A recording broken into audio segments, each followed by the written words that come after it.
All right, we're here in the Ellsworth Police Department studios, otherwise known as Lieutenant Page's office. His office.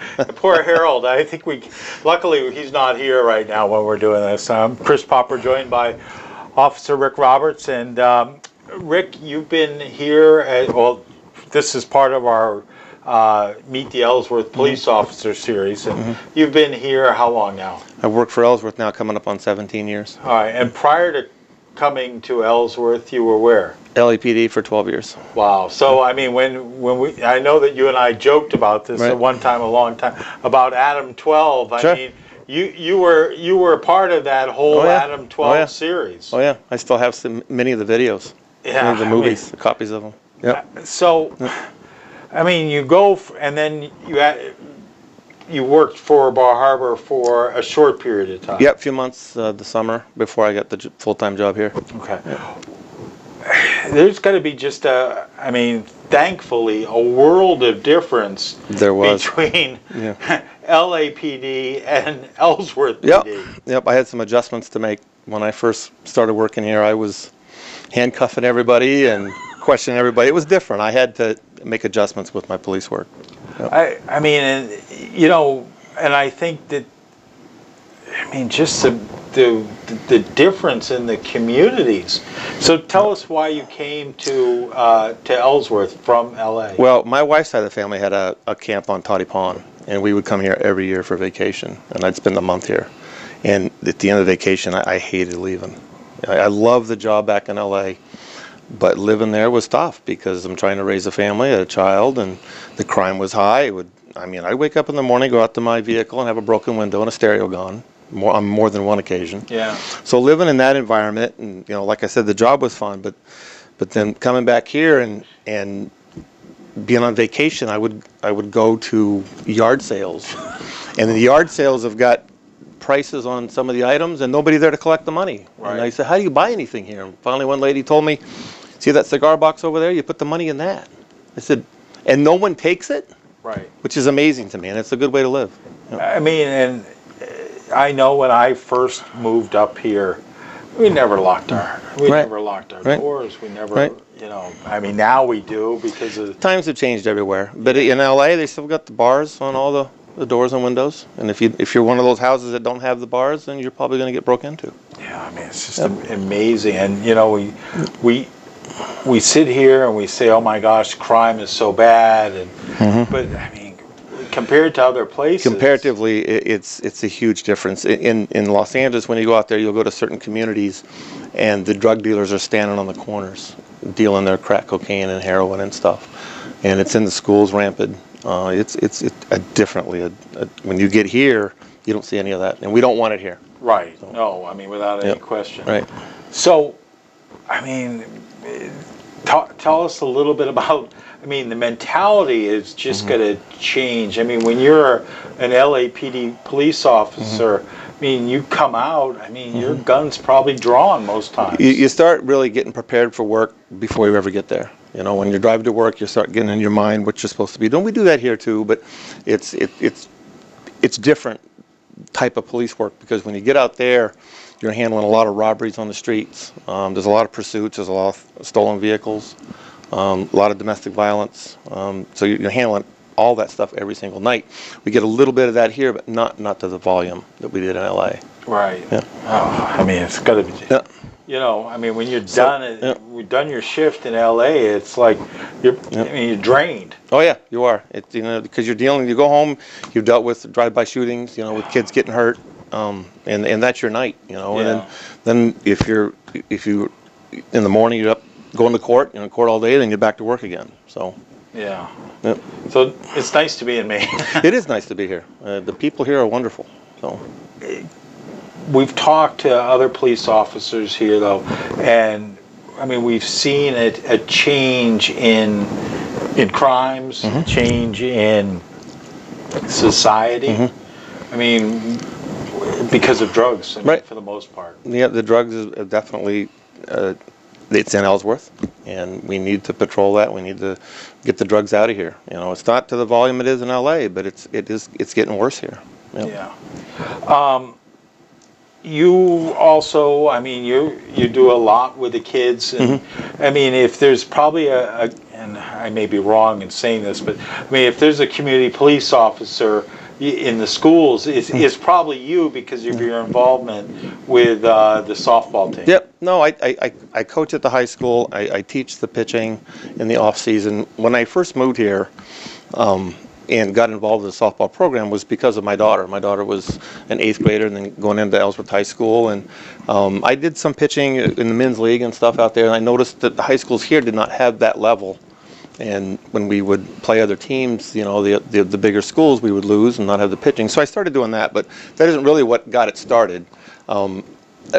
These kids back 17 years ago were sitting in the parking lots, and that was a big thing to do for them back then. And of course the police would come along and we'd just run them out of the parking lots. And then I had one young lady one time say to me, you know, there's nothing to do in this town. All you guys keep doing is telling us not to sit here.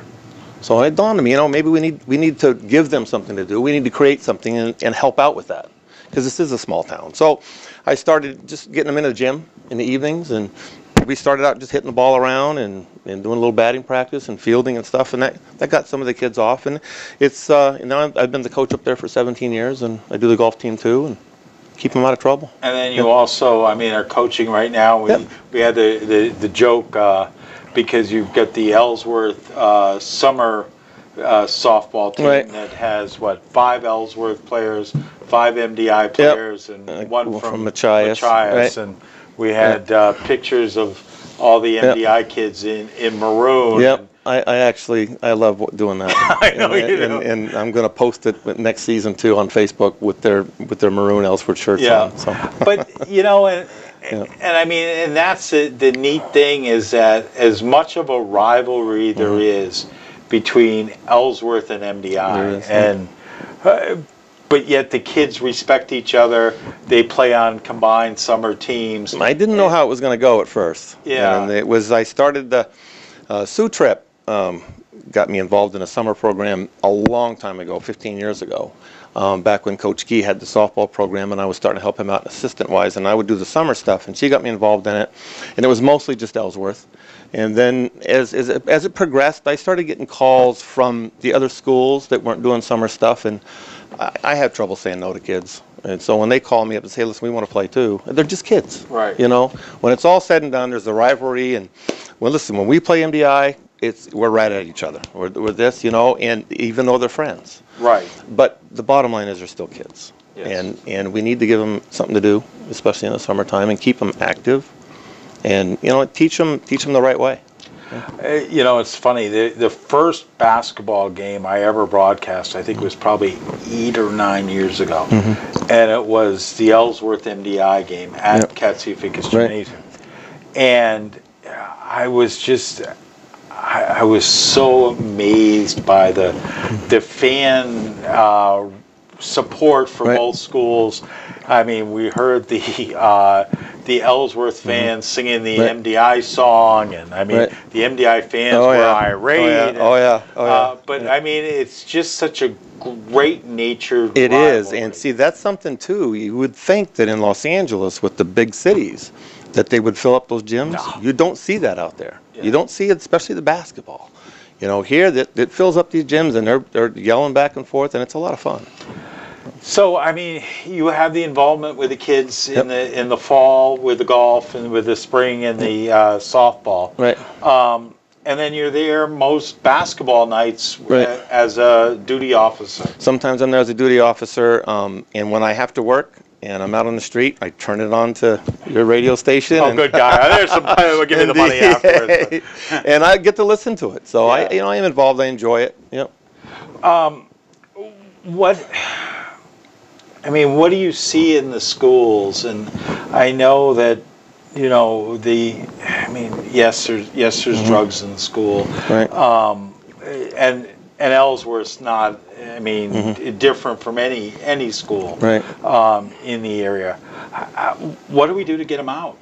We just have to keep control of the narcotics in the schools. There's no room for that there, and we need to have tough laws in there, and the schools need to be tough.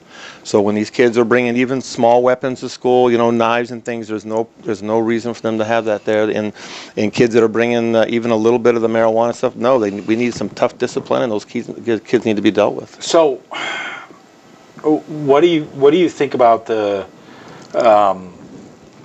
efforts right now? And I'm asking you as Rick Roberts, not as an Ellsworth police representative. Right. But I mean, so you've got the petitions going on now to legalize pot. Right. What So, do you think? I'm against it. Yeah. Okay. I don't like it. I think because I don't want it to start with our kids. I hold every kid that I have contact with, I hold to a high standard. And even in the summer program, in the school, when the kids mess up in school on a team, they get kicked off the team for a couple of weeks or whatever. I have my own rules in the summer, and if they're going to go out and get in trouble and do those things in the summer program, they're done.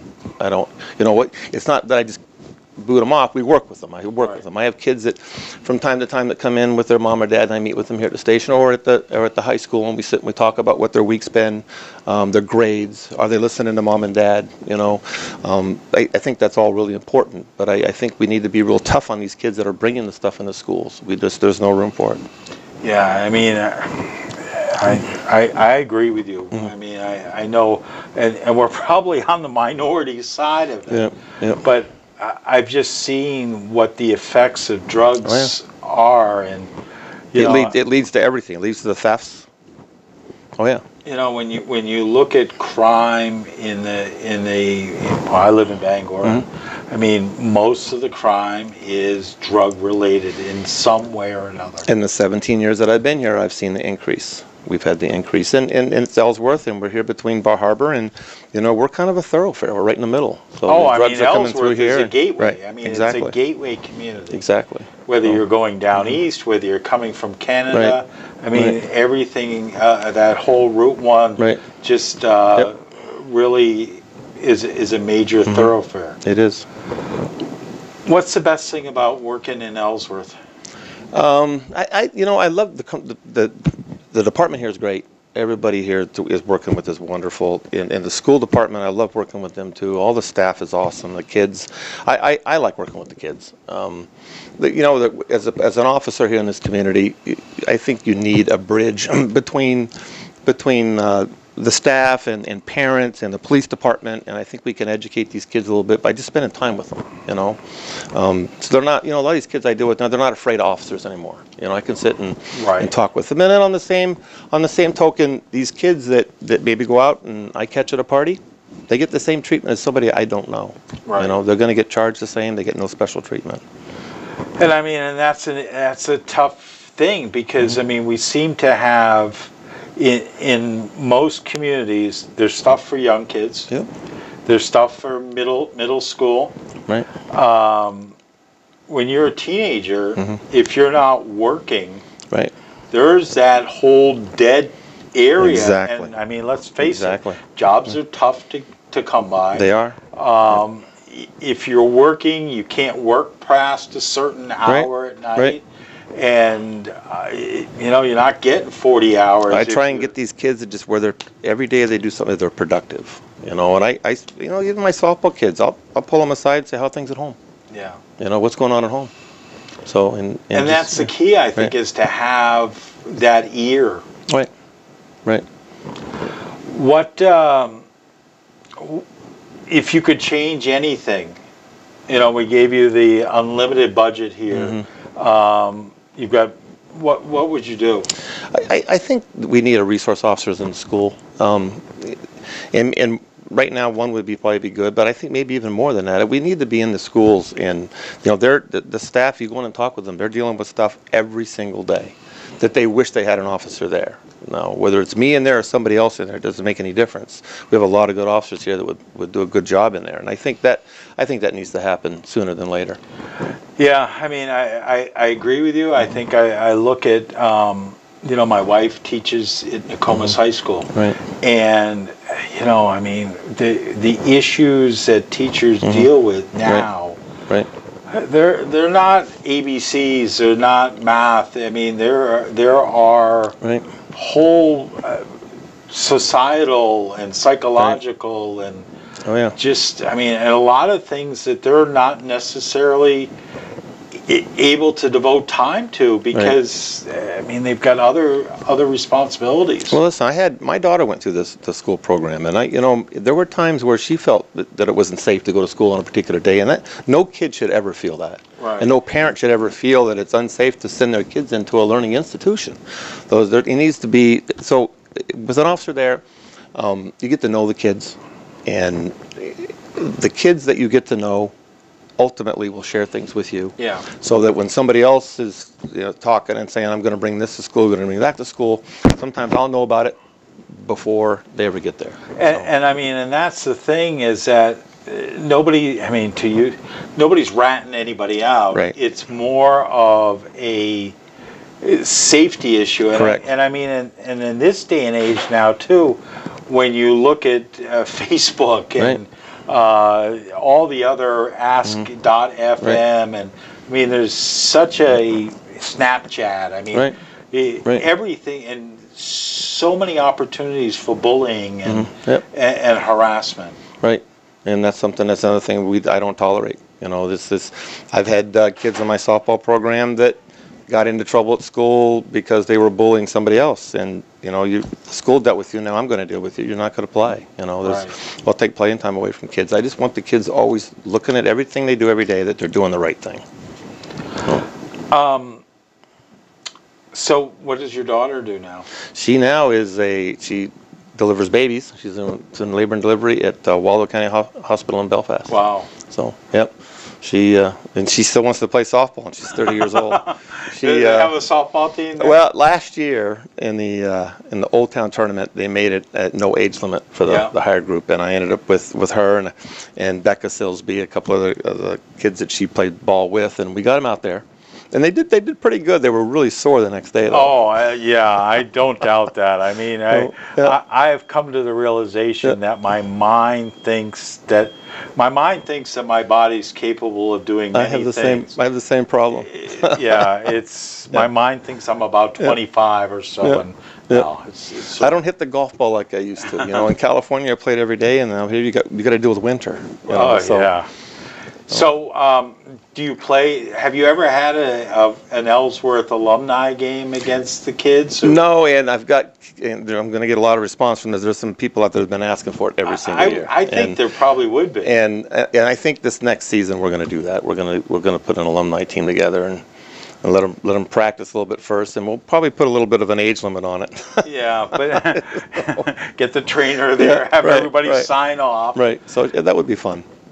I would think so. I've had a lot of requests for it, and I mean, we'll let you know. We'll have you guys out there when we do it. Well, knowing some of the younger alumni, I'm sure that they would love to come back and and show their skills. Every single year, I get requests on Facebook for it, so I'm going to have to do it. All right. Yep.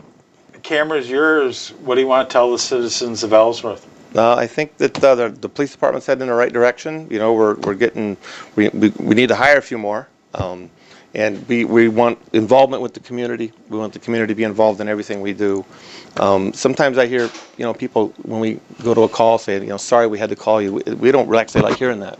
We want the calls. Tell us what's going on. There's no phone call that you need to make every single one of them. If you think something's going on, give us a call.